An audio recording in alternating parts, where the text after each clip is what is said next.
In Europe in the 17th century, clean water was a rare and dangerous good because it was full of bacteria. As a result, European society, from morning to night, consumed low-alcohol beer or wine as a daily drink. It can be imagined, one continent was in a half-drunk condition all the time. Dad, look at that coffee shop! If you remember again, back when you were little, approximately who influenced you so you ended up liking coffee? Is it possible you actually like coffee because of your friend drinking coffee? Or maybe your crush who forced you to try coffee? Okay, we will not discuss that deeper, but do you know that the coffee you drink is actually a fruit? So, here is where the story will begin. In the 9th century, in the Ethiopian highlands, there was a region named Kaffa.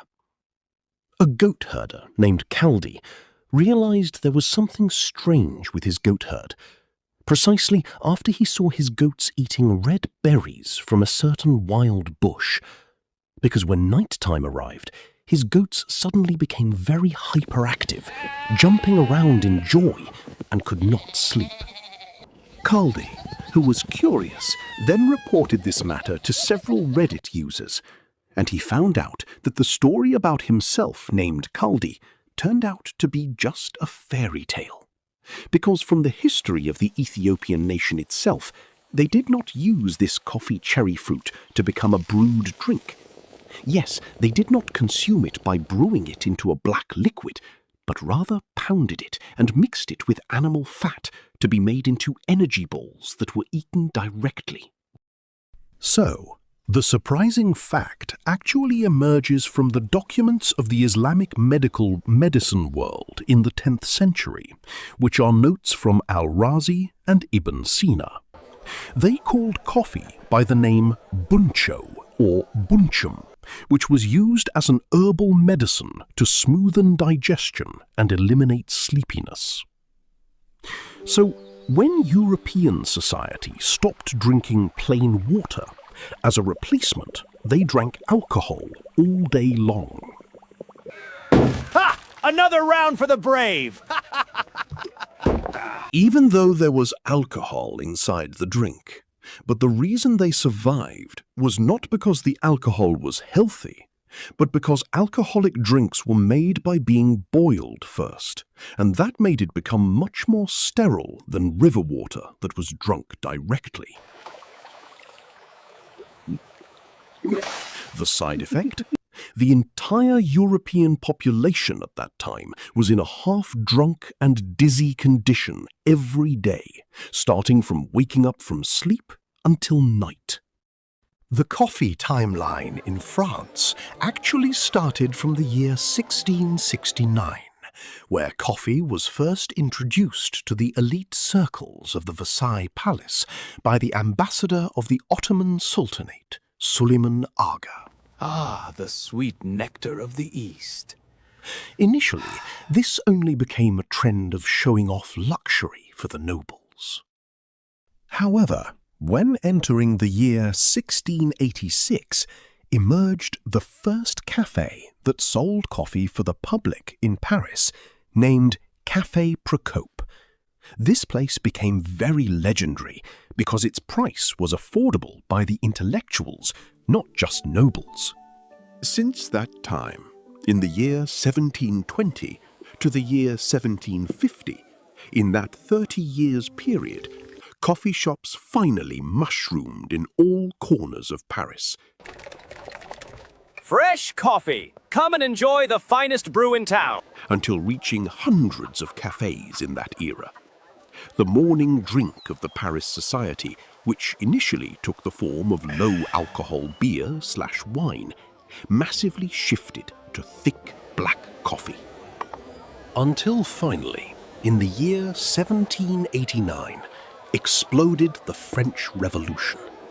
The Paris people successfully moved to tear down the Bastille prison and overthrow King Louis XVI. So indeed, Before the French Revolution happened, around the year 1730 to 1770 became the sober phase from mass drunkenness. Because before this era, the French people were always force-fed cheap alcohol from the morning so that they remained obedient, surrendered to fate, and had no energy to criticize the king's suffocating tax policies. Once they switched to coffee in Paris cafes, the stimulant effect of caffeine made their brains work faster and more critically. Even great thinkers like Voltaire, who allegedly drank 40 cups of coffee a day, and Rousseau, they very routinely hung out at Café Procope to write sharp criticisms against the government and the church.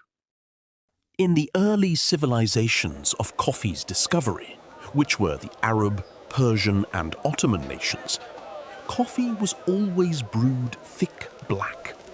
Sometimes also they added spices like cardamom or cinnamon. But if I have to be honest, they never added milk into the coffee. Why? Because at that time there was a medical misconception in the Middle East which believed that mixing animal milk with black coffee liquid would produce poison that could trigger leprosy, so they highly avoided that matter. Then, who is the first inventor of milk coffee? The answer is the Europeans themselves.